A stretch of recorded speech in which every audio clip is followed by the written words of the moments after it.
Hello students, how are you? In our previous class we started the topic which was measurement, and we discussed some of the points that what the SI unit and how can we measure them, how can we which type of SI units and how can we determine them. Okay, now in today's class I'm starting a new topic, that is significant figures. Okay, and before that we have to discuss 2 points. First is accuracy. First is accuracy. First is accuracy and second is precision.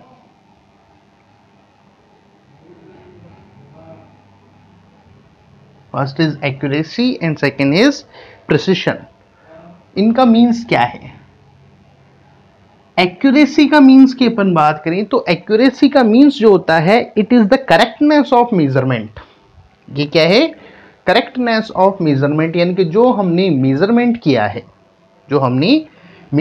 किया है वो कितना ज्यादा correct है, उसको पता किया जाता है किसके थ्रू? एक्यूरेसी. किसके थ्रू बोला जाता है? That is accuracy. ओके, तो एक्यूरेसी जो है वो किसको बताती है? उसकी करेक्ट मेजरमेंट के बारे में बताती है. Okay, second precision. प्रिसिशन का मीन्स होता है, अगर अपन बात करें तो इसका मीन्स होता है it is extended form of measurement, या इस बोल सकते हैं it expand to the measurement between the repeated movement of same quantity. जो कोई भी एक किसी भी चीज को जब अपन कोई भी जो फिजिकल वैल्यू है उसको जब अपन मेजर करते हैं तो वो कितनी बार और कितनी वो एक्यूरेट आती है, कितनी बार वो एक्यूरेट जो रिपीट जो मेजरमेंट है कितनी बार वो एक्यूरेट आता है, उसके लिए वर्ड का मिल लिया जाता है प्रिसिशन. ओके, केमिस्ट्री के अंदर अपन बात करें तो जो लेबोरेटरी है, लेबोरेटरी के अंदर जब मेजरमेंट किए जाते हैं तो डिफरेंट फिजिकल कंडीशंस होती हैं.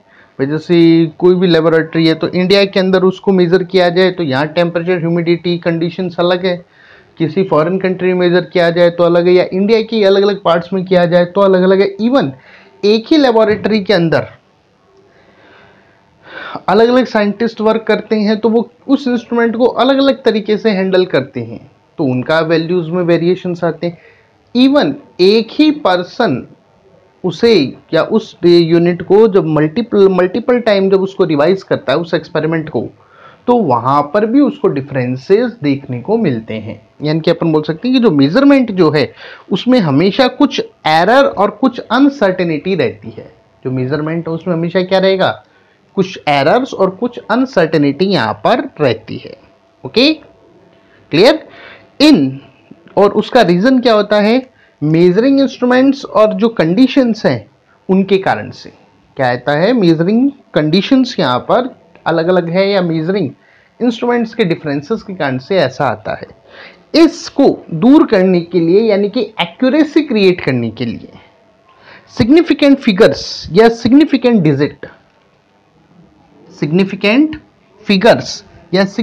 डिजिट को यूज किया जाता है. किसको यूज करते हैं अपन? टर्म है एक, that is significant figure.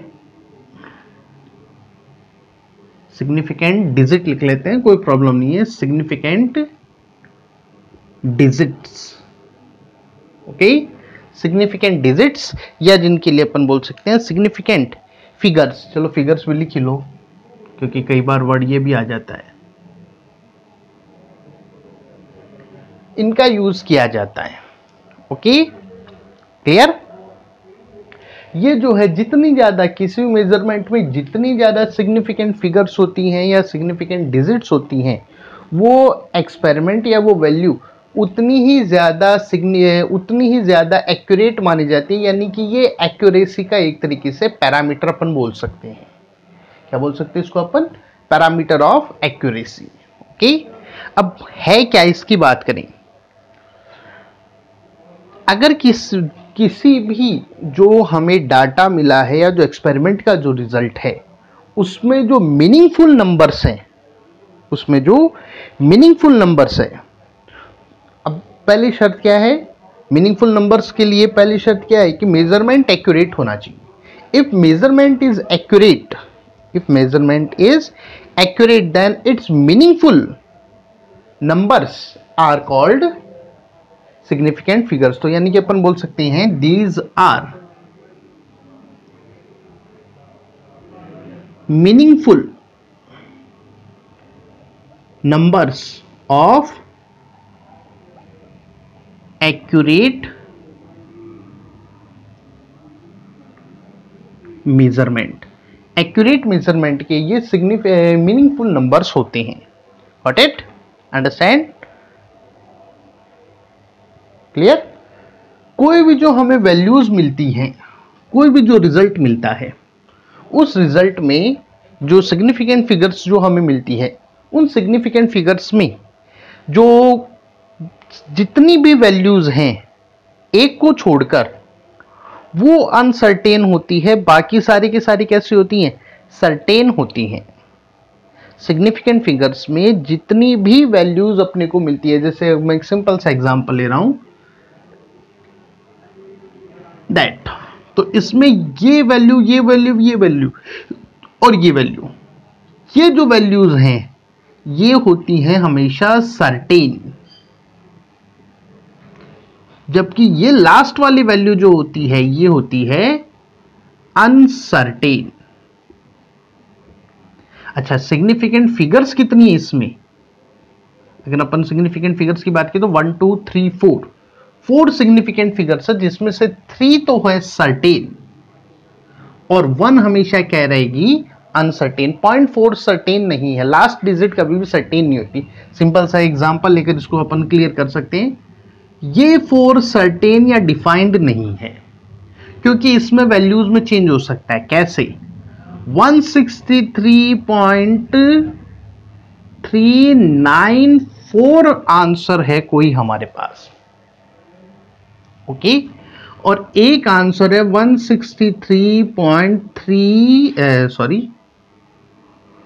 401, okay, दोनों अलग अलग हैं।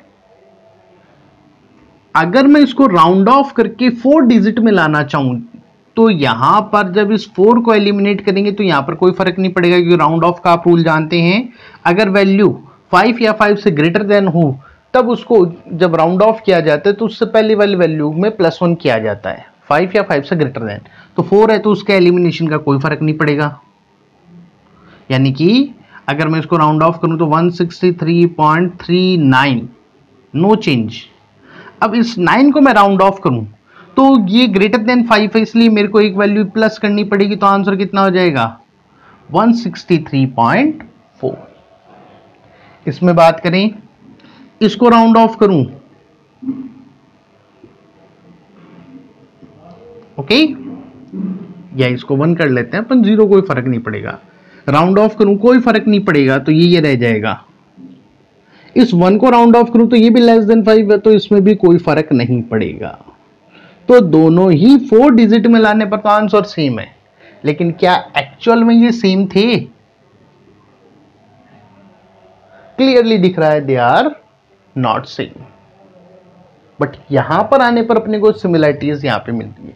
तो ये जो लास्ट डिजिट है ये कभी भी सर्टेन नहीं होती, ये सर्टेन है, इनमें कोई चेंजेस नहीं हुए। जो फर्स्ट फिगर्स है लास्ट के अलावा उनमें कोई चेंजेस नहीं होते। Got it? तो सिग्निफिकेंट वैल्यूज अगर 4 हैं कहीं पर भी तो उसमें से 3 अनसर्टेन होगी और 1 सर्टेन होती है। Got it? अंडरस्टैंड?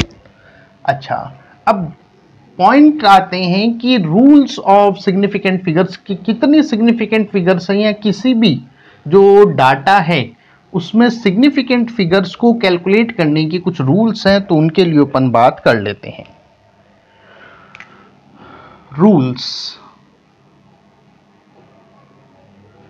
रूल्स क्या हैं? सबसे पहला जो रूल है सिग्निफिकेंट फिगर्स का, जितनी भी नॉन जीरो डिजिट हैं, जितनी भी नॉन जीरो डिजिट्स हैं वो सारी की सारी सिग्निफिकेंट वैल्यूज हैं या सिग्निफिकेंट फिगर्स, वैल्यू भी बोल सकते हैं अपन इसको चाहे तो, सिग्निफिकेंट वैल्यू या सिग्निफिकेंट डिजिट या सिग्निफिकेंट फिगर्स होती हैं। Got it? क्लियर? जैसे अभी अपन बात करें 1164, तो कितनी है नॉन जीरो? 4, तो कितनी होगी? That is 4। Got it? Understand? Clear और नॉट? या अगर अपन बात करें 11642.42, तो ये जो हैं ये कितनी हो जाएंगे? These are 5। फर्स्ट रूल समझ में आ गया? Clear? Second rule, zero between two significant figures is also significant। जो जीरो, दो जो नॉन जीरो डिजिट्स है, नॉन जीरो लिख लेते हैं अपन, वैसे तो सिग्निफिकेंट ही हो गया। Zero between two non zero digits, non zero digits is also significant. कोई भी दो नॉन जीरो डिजिट्स के बीच में अगर जीरो है तो वो क्या माना जाएगा? सिग्निफिकेंट मानते हैं। जैसे कि 4004, तो यहां पर ये और ये दोनों नॉन जीरो डिजिट्स हैं, तो ये जीरो भी क्या माने जाएंगे? सिग्निफिकेंट। वरना जीरो नॉन सिग्निफिकेंट वैल्यूज में मानते हैं, तो आगे देखेंगे अपन। तो ये समझ में आ गया होगा रूल कि यहां पर जीरो जो दोनों नॉन जीरो डिजिट्स हैं उनके बीच में जो सिचुएटेड है वो क्या माना जाएगा? सिग्निफिकेंट माना जाएगा। तो कितनी हो जाएंगे? There are 4। कितने सिग्निफिकेंट फिगर्स हैं यहां पर? These are 4। Got it? या 44.03, तो अगेन ये जीरो क्या है? सिग्निफिकेंट। तो these are also significant values. Got it? Clear? Third rule, zero जो फर्स्ट सिग्निफिकेंट फिगर है, फर्स्ट सिग्निफिकेंट फिगर के पहले के जीरो जो हैं वो सिग्निफिकेंट नहीं माने जाते। Zero before first non zero digit, जो फर्स्ट नॉन जीरो डिजिट है उससे पहले के जितने भी जीरो हैं, दीज आर नॉट सिग्निफिकेंट। उन्हें सिग्निफिकेंट नहीं माना जाता, यानी कि उनकी कोई इंपॉर्टेंस नहीं कंसिडर की जाती। जैसे अपन बोलेंगे 0.0053, तो यहां पर ये है नॉन जीरो डिजिट्स। इससे पहले कि ये जो 3 जीरोज हैं वो क्या रहेंगे? Non significant. तो इस कंडीशन में कितनी हो गई? That is 2। ओके? क्लियर? अब सवाल आता है ऐसा क्यों भाई? इसका कारण है हम इस 53 को एक और तरीके से अपन लिखकर इस चीज को अपन शो कर सकते हैं। कैसे? 53 अपना डिजिट है ये, अगर मैं पॉइंट को राउंड ऑफ करूं तो अपन ये लिख सकते हैं, यानी कि ये लिखा जा सकता है। ये लिखने का मतलब ये हो गया। अच्छा, इसको मैं ये भी तो लिख सकता हूं। तो कहां पर इन जीरो का रूल आया? यही बचती है। Got it? तो इसलिए क्या रहती है? ये जीरो जो है, नॉन जीरो डिजिट जो है, वो किस में कंसिडर की जाती हैं? They consider as non zero. जो जीरो बिफोर जो है वो क्या मानी जाएंगी? They are significant, sorry they are not significant. Non zero के पहले वाले जितने भी जीरो हैं वो क्या माने जाएंगे? These are not significant. Okay?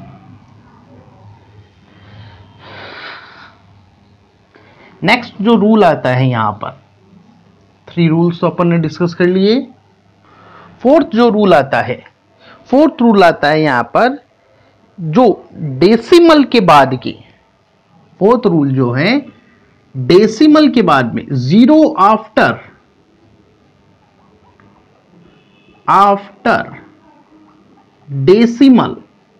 Decimal values के बाद की, डेसिमल वैल्यूज के बाद में जितने भी जीरो हैं वो सिग्निफिकेंट होते हैं। दीज आर सिग्निफिकेंट, वो क्या माने जाते हैं? सिग्निफिकेंट मानते हैं। जैसे कि अपन बात करें, अब देखो 4, एक है 4.0, एक है 4.00, एक है 4.0000।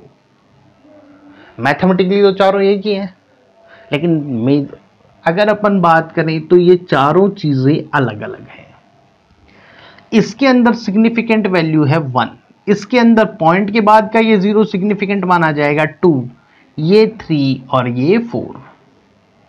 जितनी ज्यादा सिग्निफिकेंट फिगर्स होती हैं वो उतना ही ज्यादा एक्यूरेट माना जाता है मेजरमेंट। तो अगर इन चारों में मैं कंपेयर करूं कि कौन सा मोर एक्यूरेट है, तो आंसर क्या आएगा? That is 4.000। Got it? Understand? Understand or not? Okay. Fifth, 0 after a non-zero digit, zeros in the ending, zero जो है अगर डेसिमल ना हो, 0 आफ्टर या एंडिंग जीरोज, ऐसे लिख लेते हैं अपन, एंडिंग जीरोज, एंडिंग जो जीरोज हैं, इफ नॉट डेसिमल, अगर वो डेसिमल नहीं है, not decimal, then they are not significant. These are not significant values. वो significant नहीं मानी जाती। मतलब अगर मैं इनमें से पॉइंट हटा दूं, यानी कि ये लिखूं, इसमें से ये लिखूं, चलो 4 से स्टार्ट करते हैं, ये, इसको मैं ये लिखूं, इसको मैं ये लिखूं और इसको मैं ये लिखूं, पॉइंट नहीं लगा रहा हूं, चारों ही केस में इसकी सिग्निफिकेंट वैल्यू 1 है। कितनी है सिग्निफिकेंट वैल्यू? 1। लेकिन अगर पॉइंट लगा हुआ हो तो फिर ये लागू है। अब ये सवाल आता है, ऐसा क्यों भाई? जो ये यहां पर 40 है, 40 को मैं ये लिख सकता हूं 10⁻1, 400 को मैं ये लिख सकता हूं, और इसको क्या लिख सकता हूं? ये जो वैल्यूज हैं 10 को फैक्टर, ये सिग्निफिकेंट में काउंट नहीं होता। ओके, तो इसलिए इनको यहां पर रिमूव किया जाता है। Got it? Understand? Clear? Rule समझ में आ गया होगा ये? अच्छा, नेक्स्ट जो रूल आता है, फिफ्थ लास्ट जो रूल है इसका, बहुत इजी टॉपिक है और ये मान के चलिए आपको एग्जाम में ये क्वेश्चन मिलता ही मिलता है। आपको वैल्यूज दी जाती हैं, जैसे मैंने बोर्ड पे लिखी, और फिर आपसे क्वेश्चन पूछा जाता है कि इनमें से कितनी सिग्निफिकेंट वैल्यूज हैं और कितनी सिग्निफिकेंट वैल्यूज नहीं है, फाइंड आउट कीजिए। क्लियर? मेनली तो ये 5 रूल्स ही हैं सिग्निफिकेंट फिगर्स के। अब एक छोटा सा पॉइंट है जो अभी अपन ने डिस्कस किया था, उसी को अपन ले लेते हैं। Scientific notation. Scientific notation, scientific notation का मीन्स क्या है? साइंटिफिक नोटेशन का मतलब है the number in scientific notations, जिसका मीन्स है किसी भी वैल्यू को इस तरीके से जो अपन लिखते हैं, एक्स वाई जो भी अपन लिख रहे हैं, जैसे अभी अपन ने लिखा 6 पॉइंट, अभी जो लिखा अभी का मतलब सॉरी एवोगैड्रो नंबर को जैसे अपन लिखते हैं 6.022 इंटू 10⁻23। इस तरीके से किसी वैल्यू को लिखना, इस तरीके से किसी वैल्यू को लिखना क्या कहलाता है यहाँ पर? दैट इज कॉल्ड, क्या बोला जाएगा यहाँ पर? इसको क्या बोलते हैं अपन? Significant note, sorry scientific notation इसको बोला जाता है। क्या बोलते हैं इसको अपन? That is called scientific notation. Okay, ये एक बीच में छोटा सा एक बात आती है। अब यहाँ पर वापस अपने टॉपिक पे आते हैं, सिग्निफिकेंट वैल्यूज का ऑपरेशन कैसे होता है? ऑपरेशन का मीन्स जो मैथमेटिकल ऑपरेशन जो अपन करते हैं, एडिशन, सब्सट्रैक्शन, डिवीजन और मल्टीप्लाई। तो वो यहां पर कैसे होता है, या सिंपल बोले तो that is calculation of significant values. Significant values की कैलकुलेशंस कैसे की जाती है। ओके, सिग्निफिकेंट वैल्यूज का जो मेजरमेंट जो है यहां पर कुछ मैथमेटिकल अपने को ध्यान रखना होता है। क्लियर? जब कभी भी फर्स्ट जो है, जब कभी भी अपन एडिशन कर रहे हैं या सब्सट्रैक्शन कर रहे हैं, एडिशन या सब्सट्रैक्शन जब किया जाता है तो जो फाइनल रिजल्ट है उस फाइनल रिजल्ट में should have same decimal number as present in the term having the least decimal number। यानी कि जो फाइनल रिजल्ट है उस फाइनल रिजल्ट में और जो उसका जो अपन ने लिया है, जो डिजिट्स अपन ने ली है, जिनके ऊपर अपन ने ऑपरेशन किया है, उन डिजिट्स में या उस डेसिमल नंबर में जो भी डिजिट अपन ने ली है जिसमें सबसे कम सिग्निफिकेंट फिगर्स हैं, उनके बराबर फाइनल रिजल्ट में होना चाहिए। ओके, गॉट इट और नॉट? जो डेसिमल नंबर्स हैं, डेसिमल नंबर्स दोनों के सेम होने चाहिए। Digit, final digit, decimal number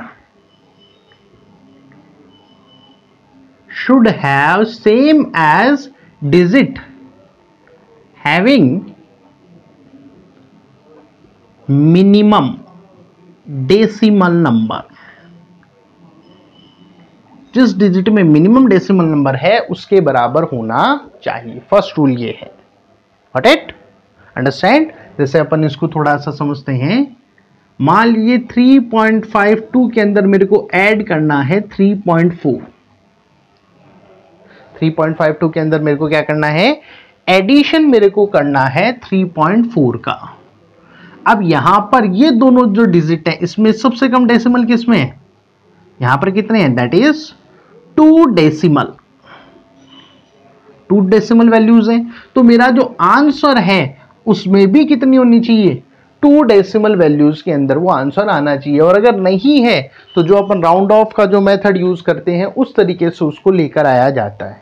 जैसे इसको अपन ऐड करें तो that is 2, that is 9 and that is 6। Okay, clear? तो अब यहां पर ये कितने डिजिट आ रही है? या चलो इसको 7 कर लेते हैं ताकि अपन राउंड ऑफ का रूल भी समझ लें। ये 7 है तो दैट इज 7 और इसको 3 कर लेते हैं, तो सेम से वैल्यू हो गई वरना हो। तो ये कितना हो गया? That is 8। अब इसको राउंड ऑफ करें अपन। अब देखो हमारे पास ये 3 में आया है जबकि हमें लाना है किसमें? 2 में। तो ये 7 मेरे को एलिमिनेट करना पड़ेगा और यू नो दैट 7 को अगर मेरे को एलिमिनेट करना है तो ग्रेटर देन 5 है तो मेरे को ऐड करना पड़ेगा 1 वैल्यू। तो आंसर कितना आएगा? That is 6.9। Got it? Understand? इसी तरह से मान लीजिए 5.798 है, उसमें से मेरे को 1.24 सब्सट्रैक्ट करना है।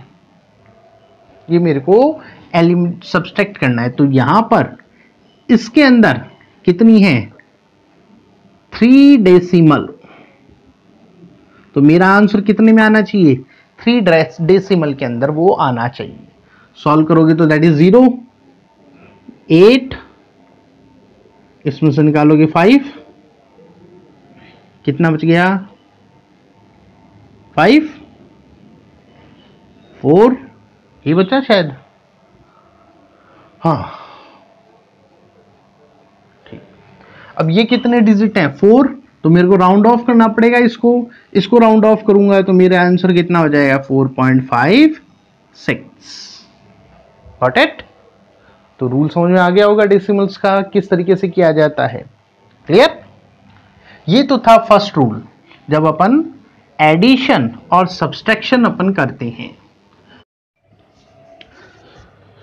तो मल्टीप्लायर और सब्सट्रैक्शन के बाद जो सेकंड मैथमेटिकल ऑपरेशन है that is multiply and division, उसके अंदर जो रूल फॉलो किया जाता है वो है सिग्निफिकेंट फिगर्स जो हैं फाइनल आंसर की, जो फाइनल आंसर के अंदर जो सिग्निफिकेंट फिगर है वो किसके बराबर होनी चाहिए, minimum significant figure of any digit, किसी भी डिजिट में जो मिनिमम है उसके इक्वल ये होनी चाहिए। Got it, understand. जैसे कि अपन सिंपल एग्जांपल लेते हैं 2.215 मल्टीप्लाइड बाय 1.21, इससे मल्टीप्लाई करना है। तो इसके अंदर, अब इसके अंदर 1 2 3 4 है, इसके अंदर कितनी 1 2 3, दैट इज 3। तो अपना आंसर किस में होना चाहिए, 3 के अंदर सिग्निफिकेंट फिगर्स होनी चाहिए। इसको सॉल्व करेंगे तो दैट इज 2215 0 3 4 2215 5 1 0 8 6 2 1 2 3 4 5 1 2 3 4 1 2 3 4 5। अब इसके अंदर कितनी आ रही है फिगर्स, 1 2 3 4 5 6 आ रही है, और इसके अंदर कितनी है 3। तो ये जो है हमें यहां पर इनको एलिमिनेट करना है। 5 को एलिमिनेट करोगे तो कितनी हो जाएगी 2.6801। 1 को एलिमिनेट करोगे तो 1 0 डाउन है तो उसको हटाओगे तो कितना बचाएगा 2.680। और फिर इस 0 का एलिमिनेट करोगे तो कोई फर्क नहीं पड़ना, क्योंकि वैल्यूज 5 से कम है तो कोई फर्क नहीं पड़ना, दैट इज 2.68। तो आंसर इसका कितना आएगा, दैट इज 2.68। Got it. इसी तरह से डिवीजन में अपन चली, जैसे मान लीजिए अपने को डिवाइड करना है 395, इसके अंदर अपने को डिवाइड करना है 1.55 का। तो इसको जब आप डिवाइड करेंगे तो जो अपना आंसर आना चाहिए उसमें अगेन 3 है, तो अपने आंसर में कितनी होनी चाहिए 3 वैल्यूज यहां पर होनी चाहिए। कर सकते हैं अपन 44395 पॉइंट है, पॉइंट हटाने के लिए 20 ऐड कर दिया। अब डिजिट कर दीजिए 30, कितना बच गया 133 9। मेरे हिसाब से आप लोग कर सकते हैं इस चीज को, जो आपका आंसर आए उसको कितने में लेके आना है, पॉइंट के बाद 2 डिजिट है तो यहां पर तो आएंगे 2 डिजिट और 1 डिजिट आएगी यहां पर, तो 3 डिजिट्स के अंदर अपना आंसर आना चाहिए। Got it. ये मैथमेटिकल है तो आप लोग कर सकते हैं, क्योंकि टाइम वेस्ट करने में कोई मतलब नहीं है अपना। ठीक है, सो ये है हमारे आज का topic, that is significant figures. Hope you understand and like it. Okay, thank you.